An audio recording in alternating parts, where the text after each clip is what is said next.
জামাতে ইসলামের এই উত্থান, এটাকে আমরা কীভাবে দেখি? এটা আমি বহু আগেই বলেছি যে দীর্ঘ 15 বছর ফ্যাসিস্ট শাসনের ফলে এটা হচ্ছে একটা বিজ্ঞান, এটা আপনাকে পলিটিক্যাল সায়েন্সের একটা অংশ। যখনই গণতন্ত্র চাপা থাকে, তাকে যখন বাংলাদেশে আটকে দেওয়া হয়, তার কণ্ঠরুদ্ধ করা হয়, তখন অন্য উগ্রবাদী শক্তিগুলো মাথা তেরা দিয়ে উঠতে থাকে। এবং সেটাই এই দেশে ঘটেছে, যেখানে আজকে যেটুকু উত্থান হয়েছে জামাত ইসলামের, that is because of Awami League, তাদের যে দমন পীড়নমূলক যে শাসন এবং বিরোধী দলকে ফাংশন করতে না দেওয়া, তাদেরকে ইলেকশন করতে না দেওয়া, যার ফলে আজকে এটা হয়েছে। বাট আমি অত্যন্ত কনফিডেন্ট যে বাংলাদেশের জনগণ ইতিমধ্যে তাদেরকে রিজেক্ট করেছে, বিএনপি 2/3 মেজরিটি পেয়েই গেছে। জনগণ তাদেরকে আবারও সুষ্ঠু, সৎ এবং কল্যাণমূলক রাজনীতির মধ্যে দিয়ে সমস্ত অপপ্রবণতাগুলোকে রুখে দিতে সক্ষম হবে। আমরা সবসময় আমাদের যে কমিটমেন্ট, সেই কমিটমেন্টে আমরা সবসময় অটল থাকি।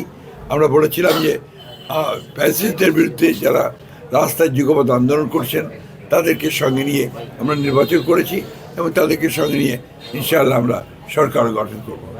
আমরা জুলাই সনদে যা যা সই করেছি, সেগুলো আমরা সবগুলো ইমপ্লিমেন্ট করব, প্রায়োরিটি আমরা করতে থাকবো ধীরে ধীরে পর্যায়ক্রমে। আমাদের যে কৃতজ্ঞতা আছে সেটাও আমরা পর্যায়ক্রমে আমরা আপনাদেরকে অবশ্যই আমরা এগুলোকে কার্যকরী করব। এই উইকটিকে মূল্যায়ন করতে হবে সেই কোণ থেকে। বিএনপি হচ্ছে বাংলাদেশের সবচেয়ে জনপ্রিয় রাজনৈতিক দল। এর প্রতিষ্ঠাতা শহীদ প্রেসিডেন্ট জিয়াউর রহমান যখন দল প্রতিষ্ঠা করেন, তারপর থেকে বিএনপি জনপ্রিয়তা কখনো হারায়নি। কারণটা হচ্ছে যে বিএনপি সবসময় জনগণের সঙ্গে থেকেছে এবং জনগণের রাজনীতি করেছে। সেটাই হচ্ছে বিএনপির সবচেয়ে বড় শক্তি। একটা কথা মনে রাখতে হবে আমাদেরকে, যে বিএনপি কোনো ক্যাডার বেস পলিটিক্যাল পার্টি না, BNP is a mass base political party.